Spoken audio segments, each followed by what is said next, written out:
Hi, my name's Lon. And I'm Leighanne Lansing.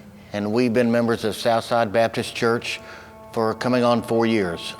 My prison was alcoholism, and I am a recovering alcoholic. I battled that prison for almost 25 years, and God actually gave me the gift of desperation, and it brought me to my knees.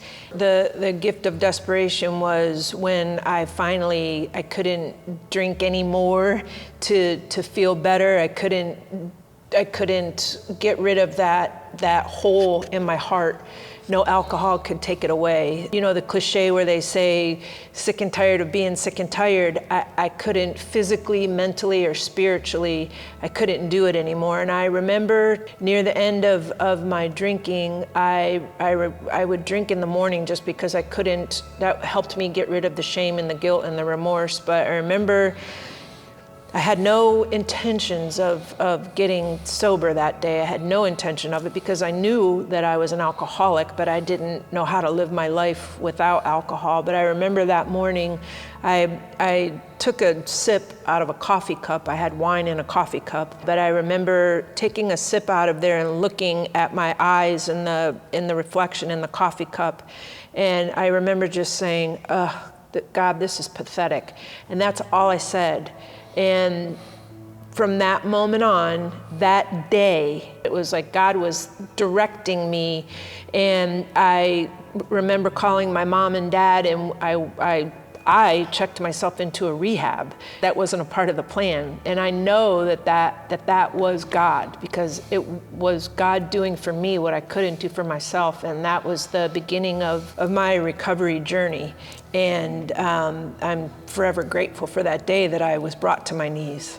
My experience was a lot different. I sobered up when I was 22 years old, but I got to a point to where I knew the life I was living. I couldn't do it anymore. I just couldn't do it anymore. Like Leighanne was talking about, the hole inside my heart, I just felt like the wind was blowing right through it. I was a prisoner in my own world. I couldn't get out of it. I didn't know what to do. My solution was drinking. I mean, my solution was more devastating than my problem. I got to the point to where I really feel like nobody wanted me, and I didn't want anybody else, and I didn't know what to do. Us kids grew up in a church. My two sisters really stayed Christians, real strong Christians, to where it's like I saw God in my sister's life, and I knew He was there. But I just didn't feel like that from the things I had done that God didn't want me. And it was a very hopeless feeling. I called my mom up, and she was in a recovery program, and I was 1,500 miles away, and she said, I can't help you, but if you want help, you might want to go to a meeting. And I cried, hung up the phone, and I called up a meeting, and I went to a meeting. And it was in that meeting that they shared hope with me, where Leighanne talked about the gift of desperation. It's just a hopeless feeling.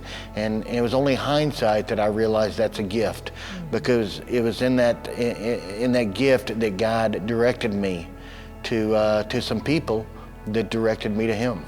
That poem, Footprints, is my favorite poem because those times that I didn't think that God wanted to have anything to do with me, He was always there. What I try to do now is to help another alcoholic. I truly love watching another woman and helping another woman I'd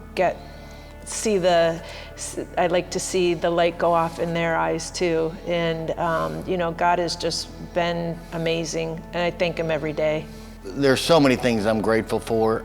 To go in and helping somebody else, and because I've been there, and I'm able to reach that hand out and pick them up out of it, and relate to them and let them know I know what it was like. I know what it was like, and I know what my life's like now.